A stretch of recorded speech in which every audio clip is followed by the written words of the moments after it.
Hola, en esta ocasión voy a tener la oportunidad de hablarles de los puntos más importantes de la segmentación. Mi nombre es Marco Antonio Jiménez Chavarría y soy instructor del Departamento de Embriología. Ahora, para poder recordar un poco acerca de este proceso, nosotros tenemos que ver qué comienza después de la fecundación, en donde se va a originar una célula grande que se va a llamar huevo cigoto. Esta se va a ir segmentando a través del tiempo con diferentes características hasta formarnos una estructura llamada blastocisto que va a contener unas nuevas células llamadas blastomas. Ahora, nosotros tenemos que aprender unos conceptos nuevos para poder entender bien este proceso. Ahora, el huevo cigoto se dice que es oligolécito e isolécito. ¿Esto qué quiere decir? Que su citoplasma va a estar bien dividido por toda la célula, pero no va a ser mucho este citoplasma. Y conforme vaya avanzando las divisiones celulares, este mismo citoplasma y los organelos intracelulares van a ir tomando distintas características. Entonces, entre mayor citoplasma se vea en una célula, quiere decir que estamos en una etapa temprana de la segmentación y por ende va a ser más lenta esta división. ¿Por qué? Porque las células tienen que trabajar un poquito más para poder dividirse. Ahora, por el contrario, si nosotros vemos muchísimo menos citoplasma, nosotros podemos deducir que estamos en una etapa un poco más avanzada de la segmentación. Ahora, esta segmentación va a tener 5 características principales. La primera es que es holoblástica, es decir, que todo el citoplasma de la célula se va a dividir. Es asincrónica porque las blastómeras o células no se van a dividir al mismo tiempo. Es decir, primero se va a dividir una célula y luego le va a permitir que la otra se divida.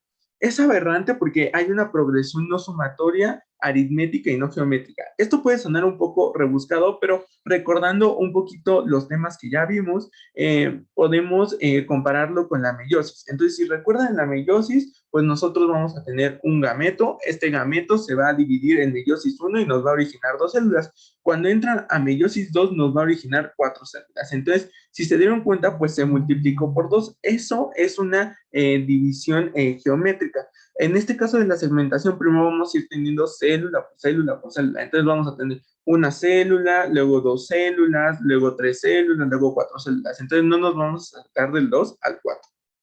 Después vamos a observar que esta segmentación es rotacional, es decir, que se va a dividir de manera meridional, es decir, de forma superior a inferior o ecuatorial de un lado a otro, de izquierda a derecha.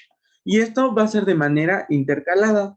Y por último tenemos que esta segmentación va a ser asimétrica, es decir, una blastómera va a quedar mucho más grande que la otra. Para poder comprender un poquito mejor todo esto, pues debemos de recordar un poco de la anatomía de esta célula o de estas estructuras. Entonces vamos a ver que en morado tenemos los cuerpos polares, la célula se va a llamar blastómera y va a estar rodeado por la zona pelúcida que se pierde hasta el sexto día de gestación. Y bueno, en el lugar en donde nosotros hallamos los cuerpos polares, le vamos a denominar polo animal o embrionario. Del otro lado, en donde no tenemos estos cuerpos polares, le vamos a llamar polo vegetal o abembrionario. Ahora, toda esta segmentación empieza gracias a OP4. La primera segmentación se le da el nombre de M1. Esta va del polo embrionario al abembrionario y es meridional. Entonces, si se dan cuenta, la atraviesa de arriba a abajo y nos va a originar 2 células. Entonces, vamos a ver 2 células, una que es un poquito más grande que la otra. Esto es muy discreto y generalmente esto va a ser así. Porque si nosotros vemos que en la división es muy irregular, esto nos va a poder traer alteraciones más adelante. A la segunda segmentación, pues se le va a llamar M2 y también es meridional. Ahora nos van a originar 3 blastómeras. Entonces, si recuerdan, va de arriba hacia abajo. Tuvimos estas 2 blastómeras y la primer blastómera, que es la más grande, se va a volver a dividir y ahora nos va a originar a 3 células. 1, 2, 3. Ahora, a partir de este momento, pues ya va a ser intercalada la división, es decir, que ya tenemos nuestras 3 células, 1, 2, 3, y esta segunda célula que aún no se había dividido, que es más grande, se va a volver a dividir. Entonces ya vamos a tener 4 células. Ahora, el proceso de compactación se da cuando nosotros tenemos 8 blastómeras y esto se debe a una integrina dependiente de calcio llamada E-caderina. Entonces la E-caderina se va a encargar de unir fuertemente estas células. Y pues ya verán un poquito más adelante que cuando hay alteraciones de esta E-caderina, pues podemos tener gemelos. Ahora, la mórula se va a formar conforme se vayan dividiendo estas células. Entonces, recordemos que compactación es al día 8. Cuando lleguen estas divisiones al día 16, pues nosotros vamos a observar una estructura parecida a esta que nos va a recordar a esos dulces muy aciditos llamados moritas. Y estas se van a originar al tercer día de gestación.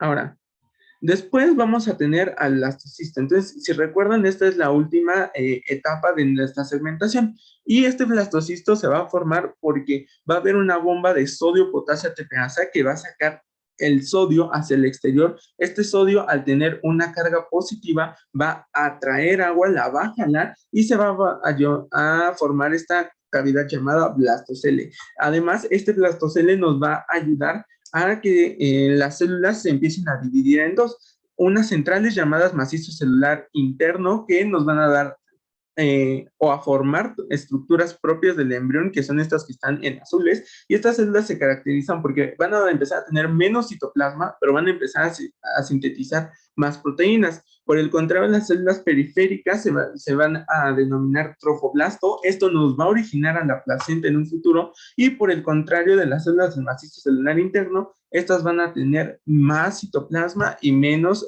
proteínas. Y pues si se dan cuenta, pues aquí nosotros seguimos teniendo nuestra zona pelúcida porque esta estructura se forma al cuarto día y la zona pelúcida nosotros la perdemos hasta el sexto día de gestación.